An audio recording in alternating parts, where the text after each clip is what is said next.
Quand Luis Enrique a dit à Kylian Mbappé, « J'ai entendu dire que tu aimais Michael Jordan, et que si tu veux devenir comme lui, tu dois courir », beaucoup de gens ont pensé que ce n'était qu'un autre entraîneur essayant de provoquer une superstar. Mais en regardant en arrière aujourd'hui, ces mots ressemblent davantage à un avertissement. Parce qu'au fil de la saison 2025 à 26, quelque chose d'inhabituel se produit. Kylian Mbappé joue enfin pour Real Madrid, le club dont il rêvait depuis des années. Les buts continuent d'arriver, l'éclat individuel est toujours là, et pourtant quelque chose semble incomplet. Le Real Madrid, une équipe connue pour sa domination, paraît étrangement déséquilibré. Pendant ce temps à Paris, le Paris Saint-Germain de Luis Enrique a accompli quelque chose d'historique. Sans s'appuyer sur une seule superstar mondiale, ils ont construit un système qui a conquis l'Europe et soulevé la UEFA Champions League. Enrique a prouvé quelque chose de très important, un système parfait peut survivre sans superstar. La vraie question maintenant est de savoir si une superstar peut réussir sans s'engager pleinement dans le système. Pour comprendre cela, il faut revenir à la leçon que Luis Enrique a essayé d'enseigner à Mbappé à Paris.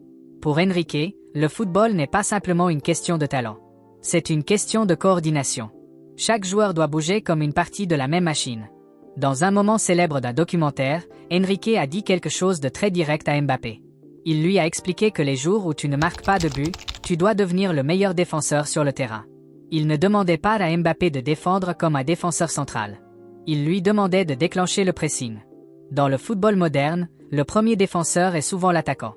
Au moment où l'équipe perd le ballon, l'attaquant doit fermer l'espace sur le défenseur le plus proche et déclencher la pression. C'est là que la déconnexion tactique est apparue. Au PSG, Mbappé économisait souvent son énergie pour ses courses offensives explosives. Il attendait le moment où l'espace s'ouvrait puis attaquait avec une vitesse incroyable. Mais lorsqu'un seul joueur choisit de ne pas presser, toute la structure souffre. Les milieux de terrain doivent courir davantage pour couvrir les espaces. Les défenseurs sont obligés de monter plus haut sur le terrain. L'équipe perd sa forme défensive. Luis Enrique l'avait parfaitement compris. C'est pour cela qu'il a construit une équipe du PSG basée sur le travail collectif plutôt que sur la liberté individuelle. En remplaçant un génie parfois passif par plusieurs attaquants travailleurs, le PSG est devenu l'une des équipes les plus complètes d'Europe. La leçon était simple mais inconfortable. Parfois l'équipe devient plus forte quand la star travaille le plus. Et cette même leçon suit maintenant Mbappé jusqu'à Madrid. Sur le papier, l'arrivée de Mbappé au Real Madrid aurait dû créer l'attaque la plus dangereuse du football mondial. Mais les tactiques ne se construisent pas sur le papier. Elles se construisent dans l'espace. Actuellement, le Real Madrid fait face à un problème d'espace. Mbappé et Vinicius Junior préfèrent naturellement la même zone du terrain. Ils aiment commencer sur l'aile gauche, rentrer vers l'intérieur et attaquer le but. Quand les deux joueurs dérivent dans cette même zone, l'équilibre de l'attaque disparaît. Le côté gauche devient surchargé tandis que le centre du terrain perd sa structure. Pour compenser, Jude Bellingham monte souvent plus haut sur le terrain, presque comme un attaquant. Mais ce mouvement affaiblit le milieu de terrain et laisse des espaces défensifs. L'équipe devient étirée et les adversaires peuvent exploiter ces espaces. Ironiquement, la solution à ce problème est quelque chose que Mbappé a résisté à accepter à Paris. Au PSG, Luis Enrique a essayé de le transformer en véritable avant-centre. Mbappé n'aimait pas ce rôle et s'en moquait même parfois en parlant de « pivot gang ».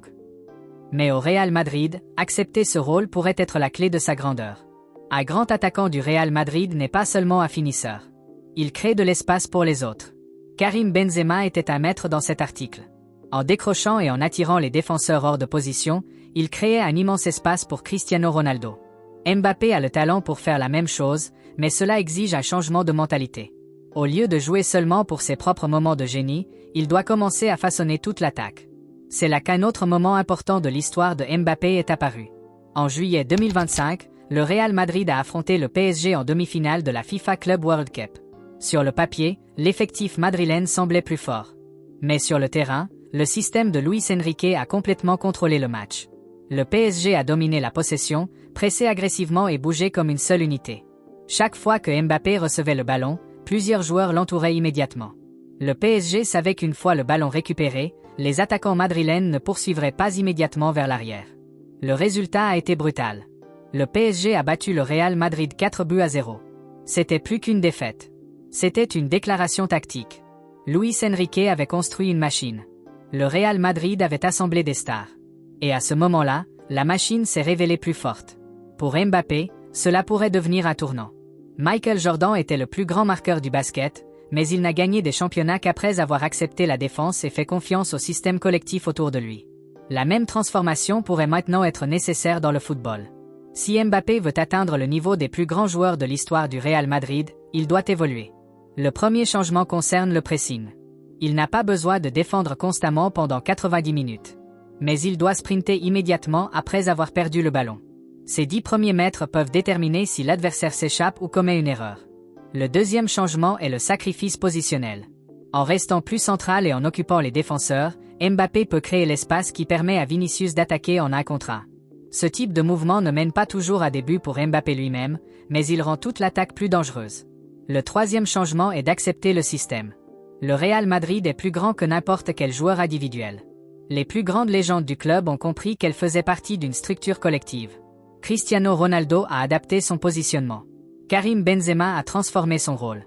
Luka Modric a sacrifié la gloire personnelle pour l'équilibre de l'équipe. Mbappé fait maintenant face au même défi. S'il continue à jouer comme une star solitaire, il pourrait marquer des chiffres incroyables mais avoir du mal à dominer les plus grandes compétitions. Mais s'il accepte la discipline tactique et devient un leader à l'intérieur du système, son impact pourrait être historique. Luis Enrique a peut-être été l'entraîneur le plus honnête que Mbappé ait jamais eu. Il n'a pas essayé de le flatter. Il a essayé de le défier. Parce que la véritable différence entre les grands joueurs et les joueurs légendaires n'est pas le talent. C'est l'adaptation. Kylian Mbappé possède la vitesse, la technique et l'intelligence pour devenir l'un des plus grands joueurs de l'histoire du football. Mais pour atteindre ce niveau, il devra peut-être accepter la leçon même qu'il avait refusée à Paris. La leçon selon laquelle, dans le football moderne, le sacrifice et la discipline sont aussi importants que le génie. S'il apprend cette leçon au Real Madrid, son histoire pourrait devenir légendaire.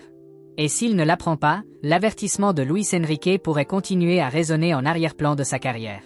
La question est donc maintenant très simple.